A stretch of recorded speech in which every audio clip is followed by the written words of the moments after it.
Hey friends, it's Carly. Welcome back to my kitchen. So today for dinner, I am going to be making a chicken noodle soup, and I am going to be adding a little flair to it. When I make the soup tonight, I'm going to be adding some of our Tuscan Style Herb Chicken. It's a meal mix. It's in our catalog right now. This is brand new for the fall and winter of 2021. So I'm super excited about trying this in our chicken soup tonight. But before I get to that, we've got a couple hours until dinner time. And I usually like to serve my soups with some kind of a bread or a side or something like that.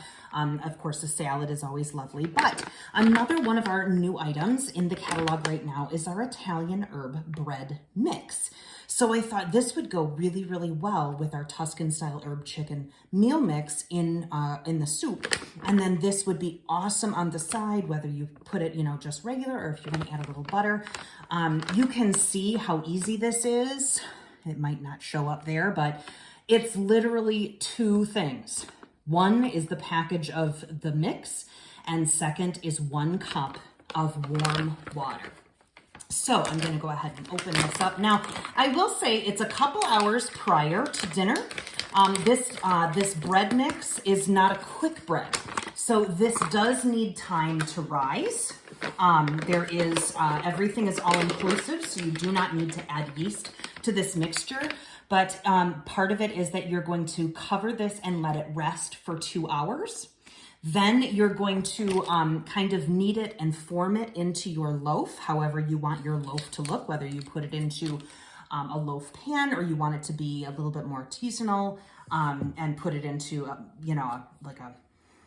just a regular kind of an artisanal loaf style. So this smells so good. You can't probably see it very well, but there's little flecks of, I assume, just some it smells very much like rosemary and some Italian seasonings. And here is our 1 cup of warm water. You want the warm water because you are going to be activating the leavening in the bread. If you do cold water, it's not going to work. And if you do hot water, it can also not work because it can kill the leavening. And then it kind of doesn't rise. So this is really simple. I'm just using my large mix-in scraper here to kind of form a dough with this. This does not call for kneading at this stage of the game. So you'll see that I've got kind of a little ball kind of forming in here. It's very soft, and oh my goodness, I can't even explain to you how delicious it smells. I'm gonna take that off of there. Now, I am going to, what it says in the directions is to cover this and allow it to rest for 2 hours. Now, what I'm going to do is I'm going to spray the pan a little bit. It's not really a pan, but a bowl. This is one of my stainless steel mixing bowls. This is the medium size. So I'm going to spray this in there. Now, I'm going to be using my kitchen spritzer. This kitchen spritzer basically is you fill the oil up to the line, whatever oil you choose. You make sure that this is tightened and you give it some pumps. Essentially what you're doing is you're pressurizing the spray bottle, so that when you go to spray the oil, it comes right out, just like that. So I'm gonna do the side of the pan, and then I'm just gonna kind of move my ball over a little bit and do the other part of my pan here, get a little bit of the oil right on top of the bread mix. And then I'm gonna go ahead and take my cover. Now, all of our stainless steel mixing bowls, all 3 sizes, come with lids. So you can actually, I'm just gonna put the lid right on this and let this sit for 2 hours. And then I will come back and do the next step in our instructions. Okay, friends, so it has been 2 hours and my beautiful Italian herb bread dough has been resting. I'm going to pop the lid off and see what we have. Oh, lovely. The yeast has made it rise. Oh my gosh. Oh, the smell is insanely good. Oh my gosh, that smells so good. Okay. So what the next step we're going to do is you're going to want to flour your surface. Just a bit. I just have a little bit of flour here in my 1 cup prep bowl. And they want you to knead this for about 30 seconds. You'll see that it's tacky, but it's not sticking to my fingers. So you'll just kind of knead this. Kind of the way that I like to knead things is just kind of pull up the side and kind of press it down in the middle. And the reason you need bread is because you need to create gluten. This has active dry yeast in it, so we didn't have to add that. But the more you stretch and pull and this and that, then you're going to be creating gluten, which is going to give your bread more of a kind of getting a chew to it. Kind of like, you know, the bread that you would have on a sandwich, or in this case, on the side of a soup, which I will be making next. So the next step with this is after you've kneaded it for about 30 seconds or so, I'm just kind of rubbing it around in the flour here. So the next thing I'm going to do, my flour out of the way here, I'm actually going to use my pizza stone. Isn't this lovely? So this is my pizza stone. It is dishwasher safe. And all I've done to the surface of it, I used my kitchen spritzer and did a little bit of the oil on there. And then I sprinkled just a little bit of cornmeal. So what I'm going to do, I'd like to make kind of a round loaf. So I'm just kind of folding the bread underneath like that, and just creating a nice little round loaf, just like that. So I'm not using a bread pan for this. I just want it to, you know, kind of rise and kind of look more natural, maybe a little bit more rustic, shall we say. What I'm going to do now is I'm going to cover this up with some plastic wrap, or you could use like a tea towel or something like that. And again, I am going to let this rest for an hour. It's going to puff back up and be absolutely gorgeous. And then it will be ready for the oven. Stay tuned. While my bread is rising, I'm going to go ahead and start getting ready for my soup, and I'm going to prep my vegetables. This is our rapid prep mandolin. This is hands down the best mandolin I have ever owned, the best mandolin I've ever used. It is safe, it is quick. My kids love to use it. It's so safe. The blades are in here, and the food hopper pushes the food down towards the blade so your hands never get in the way of the blade. This all breaks down very simply and goes right into this so that it's very compact, and it fits really well under your counter or in your cupboards, so it is not a huge object. Now, right now it's in the locked position.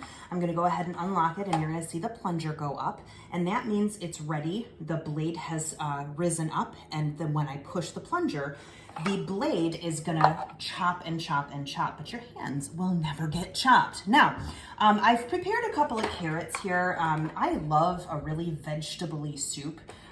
So I used 4 carrots. Now, all I did was just cut them slightly down so they fit easily into the food hopper, as you see here. It's just a chop or two.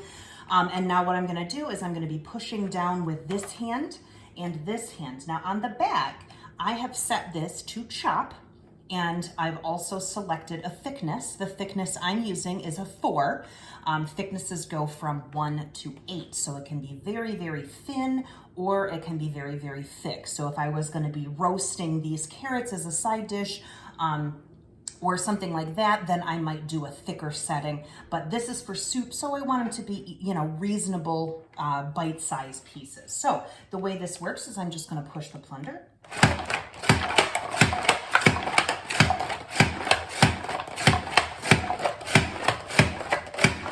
Just like that. And this is what the level 4 thickness looks like. It's perfect, in my opinion, for soup. So I have a couple more carrots here, and I'm going to be putting celery in my soup. So I'm just going to throw that in there because I want to chop these basically the same that I'm doing my carrots.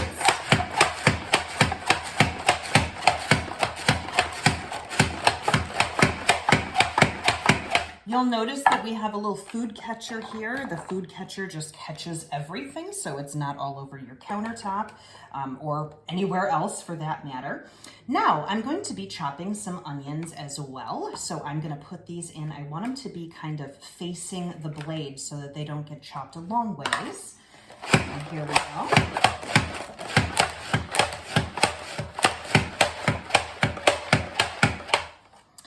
And then one more onion, because I mentioned I love a vegetable-y soup. So here we go. So, super easy, super simple. All of my soup veggies are now ready to go. And I just put them, I'm gonna be using my Rock Crock Dutch oven tonight. Rock Crocks are amazing. I've talked about them before. They go on the stovetop, they go under the broiler, they go in the stove, they go in the microwave. These even go on the grill if you're, wanting to grill food, if it's, if it's nice weather. And this Dutch oven, as well as our everyday pan, they both come with lids, and those lids also fit into a slow cooker base that we have in our catalog. So this also is not just this kind of a cooking vessel, but you can also use it as a slow cooker, which is amazing.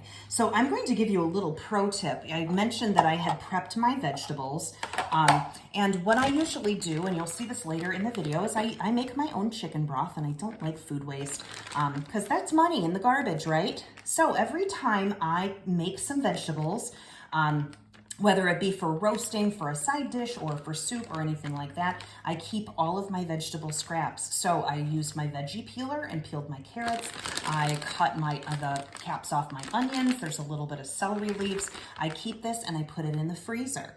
And then I have this set aside, which is all the veggie scraps, and I put this in to make my chicken stock or my vegetable stock. This is all food that would have just normally gone in the trash, but I am using it to make more absolutely delicious food. And you'll get to see my homemade chicken stock in a little bit. So I'm gonna go ahead and get to the next step of my soup making process, and I'll check back in a few. Okay, so here we are over at the stove. In my Rock Crock Dutch oven, I have all of those vegetables that I peeled a little bit earlier and chopped up. You'll see that they are sweating down, basically just, getting a little bit softer. That is not all the vegetables that I'm going to do. I am going to press a little bit of garlic in here. Usually I press the garlic a little bit later because I don't want it to scorch.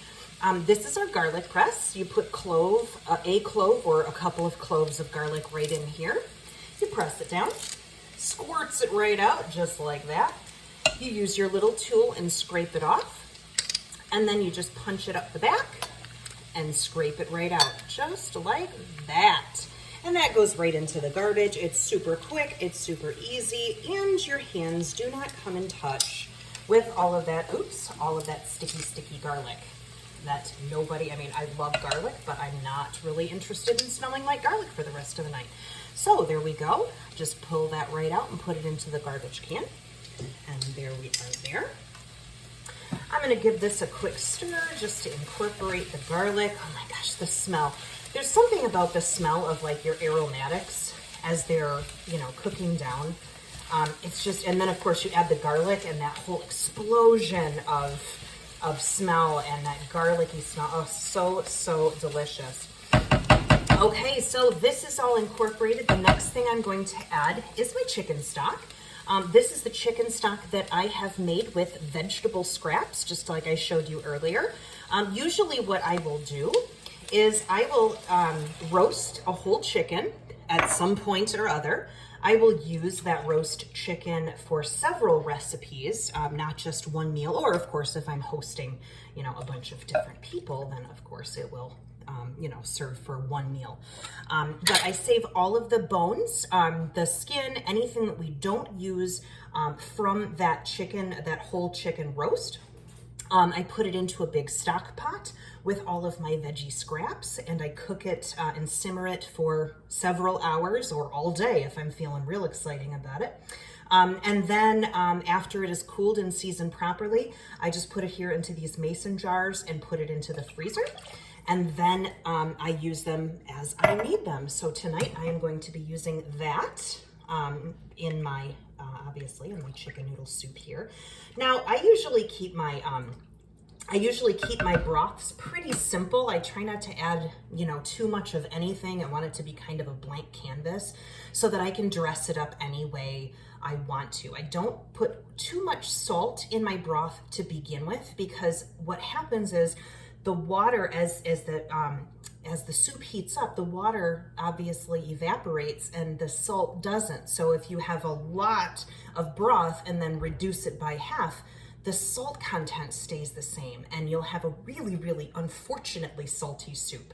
So I usually like to season my broth in my soups after it has cooked and it's, you know, basically ready to serve. So earlier today, I cooked up just a big old batch of boneless, skinless chicken thighs. I like chicken thighs. They are really soft and flavorful. It's a dark meat. It has a tendency to be cheaper than chicken breasts. You know, if you're watching your waistline, usually they recommend chicken breasts. I understand that. But give chicken thighs a try. They're absolutely insane.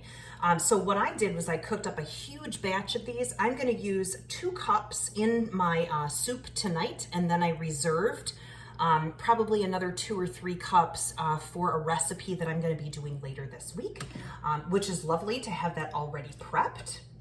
I'm going to be doing the chicken ranch wraps. I actually have a video of a cooking demo on the chicken ranch wraps as well. So if you are on my YouTube channel, go ahead and check that out. So this is all together. I'm going to go ahead and let this cook down just a little bit, let everything warm up and come up to temperature. Then I'm going to be adding my secret seasoning and my noodles. And in the meantime, I'm going to go ahead and prep my bread to go in the oven. It smells like an Italian deli in here. That bread just is blowing my mind. It smells so incredible. So stay tuned and we'll be right back. Here is my beautiful Italian herb bread loaf. Isn't it gorgeous? So what I did was I just took my bread knife, which I will use to cut it later. Isn't this a thing of beauty? And all I did was just kind of score the top a couple of times, and that's just to kind of let it bake up and you know, rise up, and it also gives it a little flair on top. Looks very lovely. So I'm going to go ahead and put this into a 450-degree oven right on the middle rack, just like this. This is going to bake for 15 or 20 minutes, so I'm going to go ahead and set the timer for that. Give my soup a stir. You can see it is starting to come up to temperature, so I will be adding all kinds of loveliness in just a moment. Okay, so my soup is just coming up just below a boil right now, so that's where I want it to be, and I'm going to let this kind of simmer. I've turned the heat down, but in the meantime, it is time to add some magic. So right now I'm going to add this Tuscan Style Herb Chicken meal mix. Now it does actually have a recipe right on the back if you need a recipe to follow and what to use this in and to try it out.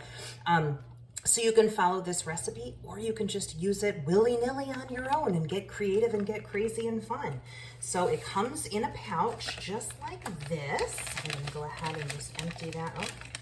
It wants to stay in the bag. You will not win. There we go.